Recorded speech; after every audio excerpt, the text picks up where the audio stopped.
Rise of nationalism. तो rise of nationalism का ये पार्ट 2 है, जिसमें हम लोग जानेंगे why non cooperation movement was started. मतलब हम लोग जानेंगे इसमें कि भाई गांधी जी ने नन कॉपरेशन मूवमेंट को क्यों स्टार्ट किया, और नन कॉपरेशन मूवमेंट में उन्होंने क्या क्या किया। ठीक है, जैसा कि हम पहले एक वीडियो में एक्सप्लेन कर चुके हैं कि गांधी जी का जो आइडियोलॉजी था, ठीक है, वो गांधी जी का आइडियोलॉजी था satyagraha, means power of truth. So that was the ideology of Gandhi ji. तो गांधी जी बहुत सारे मूवमेंट को स्टार्ट किए थे, and whatever movement was started by Gandhi ji in which power of satyagraha, or you can say that satyagraha, okay, that was the ideology, that was the part of the any movement। तो any movement कोई भी movement का part था, ठीक है, तो सत्याग्रह था। तो अब उस तरह से अब वाई नन कॉपरेशन मूवमेंट, ये नन कॉपरेशन मूवमेंट स्टार्ट क्यों किया गया था गांधी जी के द्वारा। तो ये जो नन कॉपरेशन मूवमेंट था, गांधी जी का ये बिलीव था, गांधी जी का मानना था कि जो ब्रिटिश लोग हैं they are ruling over us because we are cooperating them. If we stop cooperating them so they would not be able to rule over us. मतलब ये उनका आइडियोलॉजी था। तो इस इसके लिए उन्होंने नन कॉपरेशन मूवमेंट को स्टार्ट किया था 1920 में। इस मूवमेंट में गांधी जी ने जो था वो ब्रिटिश रूल को चैलेंज किया, ठीक है, ब्रिटिश रूल को चैलेंज किया। और जो लोग था, जो भी इंडियन लोग था, दे सपोर्टेड गांधी जी, ठीक है। तो उसमें उन्होंने क्या क्या किया, नन कॉपरेशन मूवमेंट में गांधी जी का जो प्रपोजल था, गांधी जी ने क्या क्या किया। तो पहला जो पॉइंट है the 5 point plan. Gandhi ji ने 5 पॉइंट प्लान दिया, ठीक है, जिसमें पहला काम उन्होंने किया कि सरेंडरिंग ब्रिटिश टाइटल्स। जितना भी ब्रिटिश टाइटल इंडियंस लोगों को मिला था उसको सरेंडर कर दिया गया। उसके बाद दूसरा जो था, ठीक है, वो आपका बॉयकॉटिंग कोर्ट्स। जितने भी लॉयर्स थे, ठीक है, they started boycotting courts, they refuse to go to court and work there. ठीक है, तो ये गांधी जी के सपोर्ट में नन कोऑपरेशन मूवमेंट में किया गया। उसके बाद तीसरा जो था, student they also supported in the movement, so boycotting school and colleges। Student लोगों ने क्या किया, उन लोगों ने स्कूल और कॉलेज को बायकॉट करना शुरू कर दिया। तो ये गांधी जी के को सपोर्ट करने के लिए इस मूवमेंट में ये किया गया। ठीक है, तो यहाँ पर जैसा लिखा हुआ है कि स्टूडेंट जो है boycotting college and school students. Okay, अगला था रिफ्यूजिंग गवर्नमेंट जॉब। मतलब जो भी गवर्नमेंट जॉब इंडियंस को दिया जा रहा था, either they were refusing to take it, और those who were working in the government, okay, British government, they also refuse to work in the government. ठीक है, तो ये सब किया गया। इसके अलावा उन उन लोगों ने बॉयकॉटिंग फॉरेन गुड्स, ठीक है, उन लोगों ने क्या किया, फॉरेन गुड्स मतलब ब्रिटिश लोग का जो गुड्स एंड सर्विसेज था उसको बॉयकॉट करना शुरू कर दिया। अब ब्रिटिश क्लोथ्स और या ब्रिटिश गारमेंट्स की जगह पर, ठीक है, स्वदेशी को यूज करने लगा। तो गांधी जी ने एक्चुअल में ये जो नन कॉपरेशन मूवमेंट है, इसका स्टार्टिंग दिसंबर 1920 से उनके द्वारा किया गया था। तो गांधी जी ने नन कॉपरेशन मूवमेंट तो स्टार्ट किया ही था, लेकिन गांधी जी ने उस मूवमेंट से पहले एक और मूवमेंट स्टार्ट किया था, खिलाफत मूवमेंट। एक्चुअल में ये जो मूवमेंट था Khilafat movement, this movement was not started by Gandhi ji. Actually Khilafat movement जो था, ठीक है, वो अली ब्रदर्स के द्वारा स्टार्ट किया गया था। ये दो गो भाई था, ठीक है, एक नाम था शौकत अली, ठीक है, और एक ठो और उसका जो भाई था जिसको अली ब्रदर्स कहा जाता, उन दोनों ने मिल करके खिलाफत मूवमेंट को स्टार्ट किया था। ये जो खिलाफत मूवमेंट स्टार्ट किया गया था, किस लिए किया गया था इसको समझिए आप। Post war defeat of the Ottoman Empire. मतलब ब्रिटिश लोगों ने क्या किया, ओटोमन एम्पायर को डिफीट कर दिया। ठीक है, तो ओटोमन एम्पायर का जो मतलब किंग था उसको डिफीट किया गया। और सबसे इम्पोर्टेंट चीज़ है कि ऑटोमन एम्पायर का जो किंग होता था, इस एम्पायर का जो किंग होता था वो रिलीजियस हेड होता था। मतलब उसको खलीफा कहा जाता था। ये एक स्पिरिचुअल पोस्ट होता था, ठीक है, खलीफा का एक स्पिरिचुअल पोस्ट होता था। मतलब जो खलीफा बोलेगा, all the Muslim community around the world will follow him, ठीक है। So British what did they do, British remove the post of खलीफा, खलीफा का पोस्ट को ही रिमूव कर दिया, ठीक है। तो ये जब पोस्ट रिमूव हो गया तो ब्रिटिश लोगों के खिलाफ में जो जितने भी मुस्लिम कम्युनिटी थे around the world, they started protesting, वो लोग प्रोटेस्ट करना स्टार्ट कर दिया, ठीक है। तो इस प्रोटेस्ट को देखते हुए इंडिया में भी, ठीक है, प्रोटेस्ट स्टार्ट हो गया। जैसा कि मैंने बताया कि ये जो प्रोटेस्ट था खिलाफत मूवमेंट वाला, ठीक है, ये एक्चुअल में that was started by Ali brothers, ठीक है। और ये मूवमेंट 1919 में स्टार्ट हुआ था और 1920 में ये एक्चुअली में एंड हो गया था। एक्चुअली ये जो मूवमेंट था, यहाँ देख सकते हैं, Muslim leader launched movement to protect खलीफा, जो खलीफा पोस्ट को हटाया गया था उसको प्रोटेक्ट करने के लिए ये मूवमेंट चलाया गया था। Muslim leader launched movement to protect खलीफा, ठीक है, and to save the religion, ठीक है, ये मूवमेंट को लॉन्च किया गया, ठीक है, खलीफा का जो पोस्ट था उसको सेव करने के लिए, ठीक है। ये मूवमेंट टोटली जो था वो इसमें मुस्लिम लोगों से रिलेटेड था, ठीक है, ये हिंदू लोगों से रिलेटेड ये मूवमेंट नहीं था, ठीक है। लेकिन अब देखिए ये जो मूवमेंट था, ठीक है, जैसा कि मैंने कहा कि ये जो मूवमेंट था, ठीक है, वो सिर्फ और सिर्फ मुस्लिम लोगों का मूवमेंट था। लेकिन गांधी जी को लगा कि this is the right opportunity to unify in Hindus and Muslim. तो हिंदू और मुस्लिम को यूनिफाई करने के लिए, ठीक है, महात्मा गांधी ने क्या किया कि हिंदू लोगों को भी इस मूवमेंट का पार्ट बनने के लिए कहा गया, ठीक है। और बहुत सारे हिंदूज लोग इसका पार्ट बना, जिससे कि हिंदू मुस्लिम यूनिटी का ये एक सिंबल बन गया, ठीक है। तो ये मूवमेंट जैसा कि बोले कि ये 1919 में ये मूवमेंट स्टार्ट किया गया था और ये 1920 में ये मूवमेंट एंड हो गया। लेकिन ये खलीफा वाला जो पोस्ट ब्रिटिश लोगों ने रिमूव किया, ये वाला जो पोस्ट ब्रिटिश लोगों ने रिमूव किया, हालांकि ये पोस्ट वो रिज्यूम नहीं किया, स्टार्ट नहीं किया, लेकिन फिर भी इस मूवमेंट को क्या किया गया, एट लास्ट खत्म किया गया। और गांधी जी ने इस मूवमेंट के जरिए हिंदू और मुस्लिम को क्या किया, यूनाइट किया। तो इस तरह का मूवमेंट ये खलीफा मूवमेंट में हुआ था।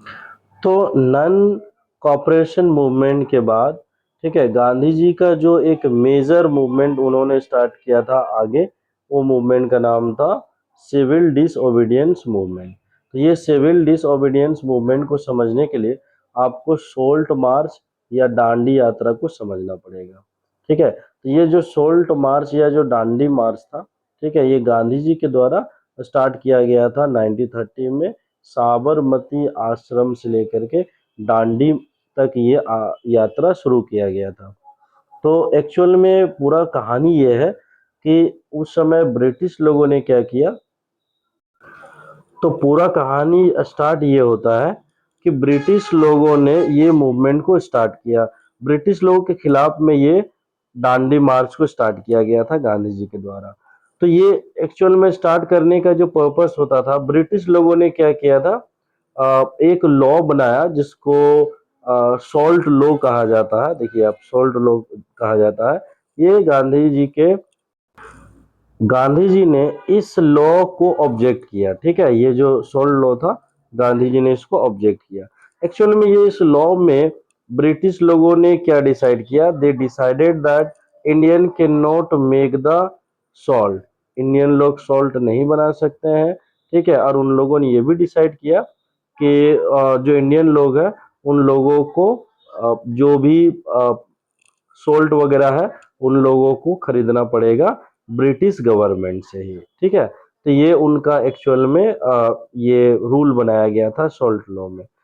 गांधी जी एक्चुअल में देख रहे थे, उनको एक ऐसा अपॉर्चुनिटी था, मतलब वो एक ऐसा अपॉर्चुनिटी ढूंढ रहे थे कि जिसमें वो पूरे ऐसा मैटर को वो उठाए जिससे कि पूरा जो इंडियन कम्युनिटी है सबको यूनाइट किया जा सके। ऐसे में उनको ये दांडी मतलब ये जो सॉल्ट वाला जो मैटर था, ठीक है, वो उनको अच्छा लगा कि चलो ये एक अच्छा मैटर है which can be helpful to unite Hindu Muslim and all the community. So Gandhiji took the matter. Gandhiji decided to break the salt law, and for that purpose, Gandhiji started this Dandi march, जिसको salt march भी कहा जाता है. और ये जो मार्च था गांधी जी के द्वारा वो स्टार्ट ये जो मार्च था गांधी जी के द्वारा वो स्टार्ट किया गया. ठीक है. उन्होंने इसको साबरमती से दांडी तक यात्रा स्टार्ट किया. वो पैदल लगभग 240 माइल गए थे, मीन्स अप्रोक्सीमेटली 385 किलोमीटर. और वो पैदल जा करके दांडी गांव तक पहुंचे. जैसा कि आप यहाँ देख सकते हैं, दांडी गांव एक कोस्टल एरिया है गुजरात का. वहां पहुंच करके गांधी ने जो है ब्रॉक द सोल्ट लो, ठीक है, वहां पर नमक बनाकर क्या किया, गांधी ने सोल्ट लो को तोड़ दिया. ठीक है.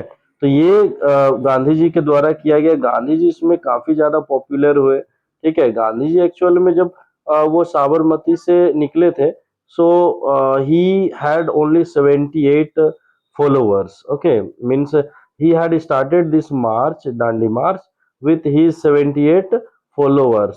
But the way he started going, जैसे जैसे वो गए, ठीक है, उनका फॉलोवर बढ़ता गया. और फाइनली, ठीक है, large means scale of people started supporting Gandhi ji. जैसा कि आप इस पिक्चर में देख सकते हैं, गांधी जी और वहीं खड़े हैं और गांधी जी के पीछे बहुत सारा जो लोग हैं, ठीक है, दे एक्चुअली सपोर्टिंग गांधी जी.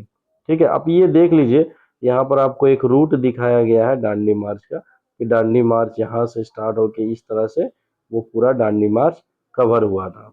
ठीक है. तो ये एक्चुअल में गांधी जी के द्वारा स्टार्ट किया गया. तो जब एक्चुअल में नमक कानून को तोड़ा गया, ठीक है, तो उसके बाद ये मूवमेंट, एक नया मूवमेंट स्टार्ट हुआ, क्योंकि नमक तो तोड़ा गया, नमक कानून को तोड़ा गया. ठीक है. वो तोड़ने के बाद गांधी जी ने एक नया मूवमेंट को लॉन्च किया. ठीक है. उस मूवमेंट का नाम था सिविल डिसओबीडियंस मूवमेंट. इस मूवमेंट में गांधी जी ने, ठीक है, क्या किया, सबसे पहले तो नमक कानून को तोड़ा. ठीक है. नमक बना करके, ठीक है, ताकि जो पुअर लोग हैं उन लोग को अफोर्डेबल प्राइस में नमक मिल सके. दूसरा, रिफ्यूज टू पे द टैक्सेस. ठीक है. गांधी जी ने क्या किया, जो टैक्स था उसको पे करने से, तो गांधी जी ने क्या किया, रिफ्यूज टू पे द टैक्स. उन्होंने पे टैक्स को पे करने से मना कर दिया. लोगों को बोला कि भाई टैक्स वगैरह मत दो. ठीक है. उसके बाद बॉयकॉटेड फॉरेन गुड्स. ठीक है. उन्होंने क्या किया, फॉरेन गुड्स को बॉयकॉट करना शुरू किया. Foreign goods means British goods and their services were means denied by Indian people. Okay. And जब ये सब सारा हो रहा था तो डेफिनेटली जो मतलब ब्रिटिश लोग था वो तो बैठेगा नहीं. ठीक है. They arrested people and started suppressing them.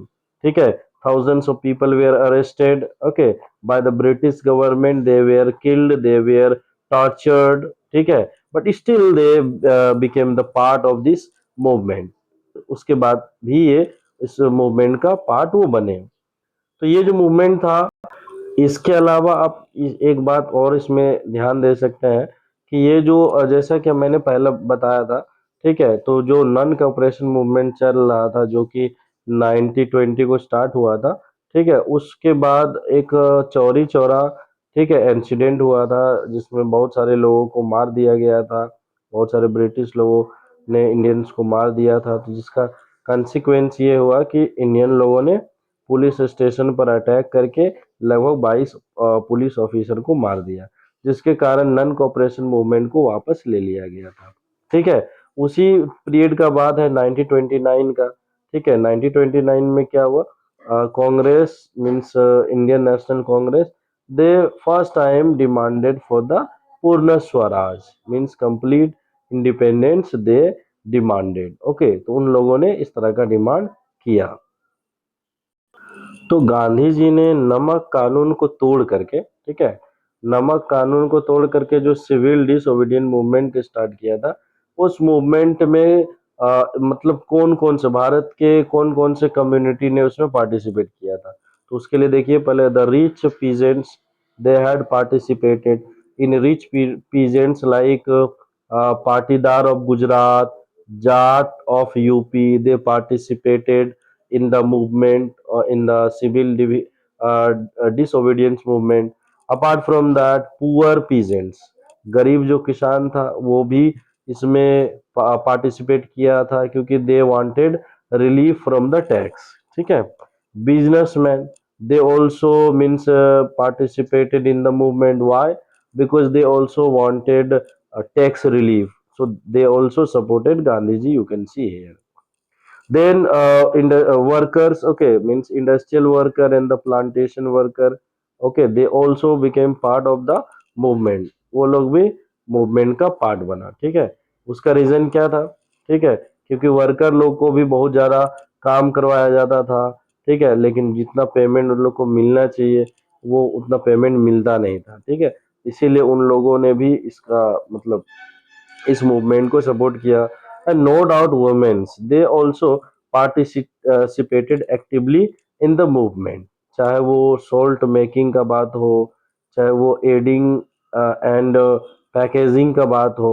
So thousand of womens, upper class, lower class, especially upper class women, okay, they participated in the movement and they went also jail for to support the movement. Okay, so women, they were equally supporting the movement, वो लोग equally support कर रहा था movement को। ठीक है, तो ये जो पूरा सिविल डिसोबीडियंस मूवमेंट था, ये सिविल डिसोबीडियंट मूवमेंट पूरा 1930 से 1934 तक चला था। अब इसका कंसिक्वेंस क्या हुआ, इसका रिजल्ट क्या हुआ? ठीक है, मतलब इसमें क्या इम्पैक्ट था, क्या डिमांड वगैरह था? ठीक है, तो एक डिमांड था वांटेड लैंड रेवेन्यू रिडक्शन। लोग चाहते थे कि जो लैंड रेवेन्यू वो कम होना चाहिए। वांटेड रिलीफ इन रेंट, ठीक है, रेंट में रिलीफ भी चाहते थे लोग। Unwanted freedom from colonial restriction, basically complete freedom people wanted. Okay, but means their demand was not accepted. But लेकिन एक प्रॉब्लम यहाँ पर था, limited partition participation, means all the community did not participate, okay, in this. Why? I will tell you. तो जैसा कि अभी मैं बता रहा था कि जो सिविल डिसोबीडियंस मूवमेंट था उसमें बहुत सारे लोगों ने पार्टिसिपेट नहीं किया, विशेष करके जो दलित लोग थे। ठीक है, दलित लोग, वो लोग पार्टिसिपेट नहीं करता था, कोई भी बिगर मूवमेंट में कांग्रेस पार्टी उन लोग को इंक्लूड नहीं करता था। ठीक है, क्योंकि आप जानते हैं कि इंडिया में अनटचेबिलिटी था, तो जो दलित लोग थे, ठीक है, दे वेयर कंसिडर्ड अनटचेबल्स। ठीक है, so they were not means they were not becoming part of the movement. तो सिविल डिसोबीडियंट मूवमेंट के समय में क्या हुआ कि जो आप देख सकते हैं, उन लोग के जो लीडर थे डॉक्टर बी आर अम्बेडकर थे, they started means he started demanding for a separate election, okay, for the Dalit people. मतलब इनका कहना था कि ठीक है, दलित लोग अगर आप उसको अनटचेबल मानते हैं तो definitely they will be means separate, okay, they separate election will be conducted for them. इस तरह का डिमांड, ठीक है, करने लगा। अब गांधी जी को इससे टेंशन हो गया भाई। ठीक है, अब क्या टेंशन हो गया? क्योंकि गांधी जी को लगा कि भाई देखो, ये इससे तो यूनिटी खतरे में पड़ जाएगा।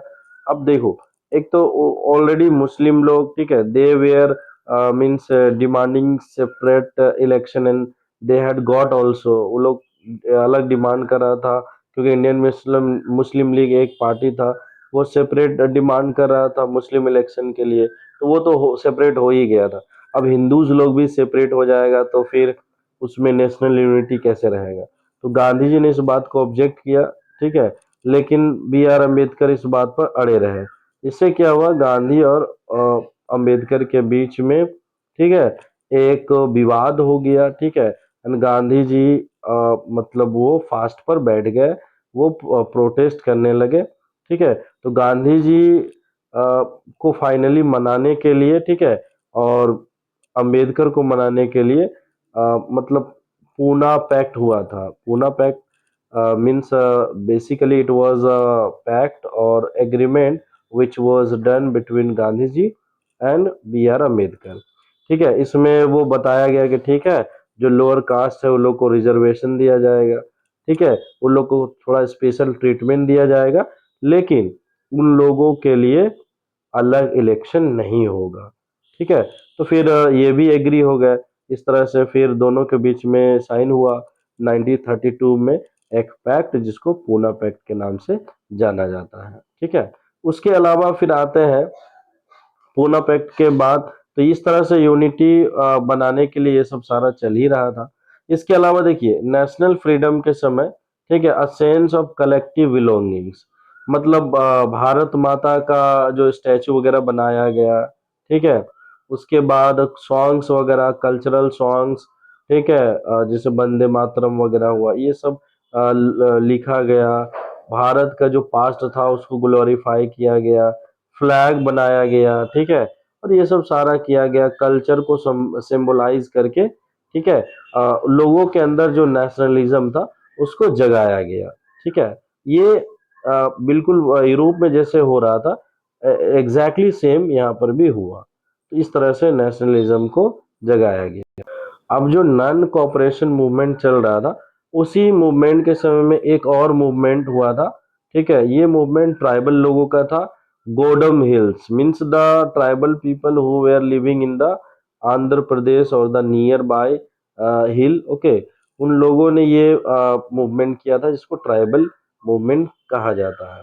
और ये मूवमेंट इसलिए किया गया था क्योंकि ब्रिटिश लोगों ने फॉरेस्ट लॉ बनाया था, जिसमें ट्राइबल लोगों को जंगल में जाने से मना कर दिया था, ताकि ब्रिटिश लोग ज्यादा से ज्यादा लकड़ी को काट करके और वो सारा लकड़ी को स्लीपर्स के रूप में कन्वर्ट करके, वो सारा स्लीपर्स जो है रेलवे के लाइंस के एक्सपेंशन में यूज किया जा सके। तो उसके लिए क्या किया ब्रिटिश लोगों ने, जो आदिवासी लोग था उन लोगों को फॉरेस्ट लॉ बना करके उन लोगों को जंगल में जाने से मना कर दिया। ठीक है, और जैसे ब्रिटिश अगर हम ट्राइबल पीपल का बात करें, तो वो लोग क्या था, वो लोग डिपेंड करता था जंगल का जो मतलब उसका जो सर्वाइवल था। ठीक है, that was dependent on forest, but now they were are not allowed to enter in the forest, so at last they had to move from nearby forest area.